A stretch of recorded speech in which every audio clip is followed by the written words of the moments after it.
Сегодня я буду готовить торт Наполеон, и особенность этого торта в коржах и в креме. Всем привет, меня зовут Наталья, и вы на канале Вкусняшки у Наташки. Коржи для Наполеона я буду готовить с пивом. Нам понадобится мука, масло, пиво и соль. Соединяю хорошую щепотку соли с мукой и прям руками перемешиваю. Масло предварительно я заморозила, так легче его натирать. Натирать я буду на мелкой терке, все время окуная масло в муку и все время пересыпаю мукой небольшие партии, которые я уже натерла. Сам процесс достаточно долгий, можно масло натирать и на крупной терке, но мне почему-то так больше нравится. Когда все масло натерли, лучше руками прям приподнять снизу и перемешать всю массу, сделать воронку и наливать пиво. Пиво должно быть охлажденное из холодильника.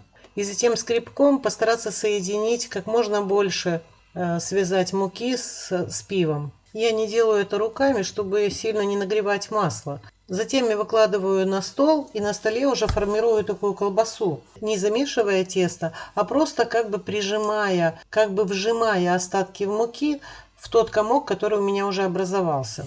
Нарезаю скребком на порции, формирую из них блинчики, оборачиваю каждый в пленку и ставлю в холодильник на всю ночь. Тесто для коржей у меня простояло всю ночь в холодильнике, и сейчас я начну выпекать.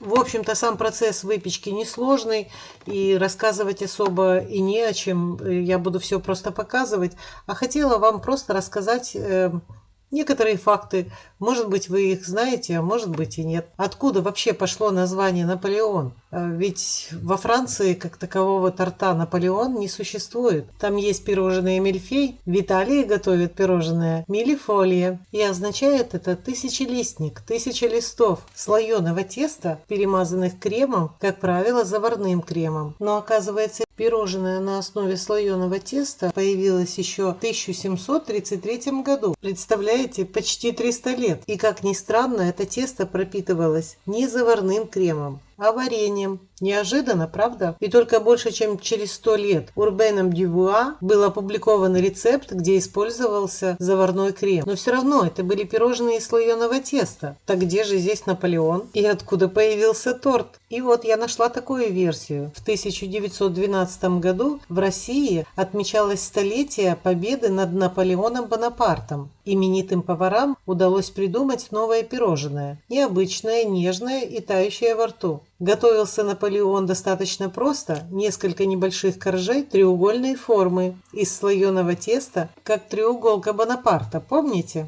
Обильно прослаивались заварным кремом на молоке и масле, а затем настаивались в течение суток в холодном помещении. Раскрошенные коржи, присыпанные сахарной пудрой, символизировали суровую русскую зиму, которая напугала и прогнала французов, а склонность к рассыпчатости при первом движении – символ победы над наполеоновской армией. Но какая бы история ни была у этого торта, он просто очень и очень вкусный. Торт Наполеон у меня будет отличаться от обычного Наполеона. Соединяю сахар с крахмалом и венчиком перемешиваю хорошенько, чтобы разбились комочки крахмала. Обычно в Наполеон используют простой заварной крем, но я решила сделать крем-пломбир. В кастрюлю с толстым дном наливаю 950 мл молока и ставлю на огонь. Яйца я слегка перемешиваю и не взбиваю. И добавляю оставшиеся 50 мл молока. Затем добавляю сахар с крахмалом и хорошенько перемешиваю венчиком.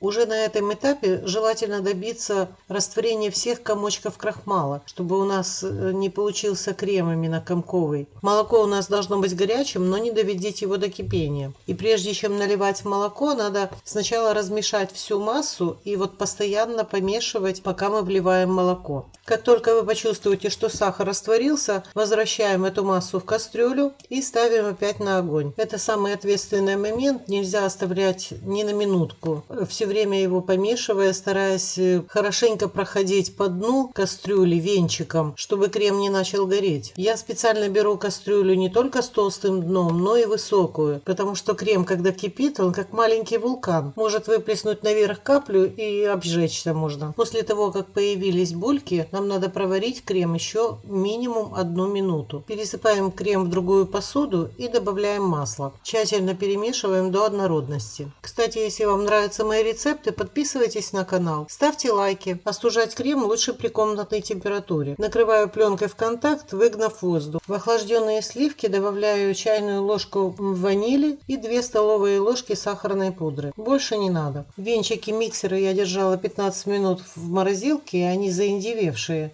Взбиваем сливки до мягких пиков. Заварной крем у меня охладился, и я перед этим его перемешиваю, а потом добавляю сливки, перемешиваю тщательно со сливками и начинаю собирать торт. Как всегда, в центр блюда я помещаю небольшое количество крема, а по краям укладываю пергаментную бумагу, чтобы не пачкать блюдо крошками. Сложности в перемазывании нет никакой. Это так все просто, и главное, что так все вкусно. День рождения с этим тортом у меня прошел просто великолепно. Я была очень счастлива и очень довольна. Готовьте, не бойтесь, готовьте с любовью, радуйте своих близких хотя бы иногда. Всем приятного аппетита! Пока-пока, друзья!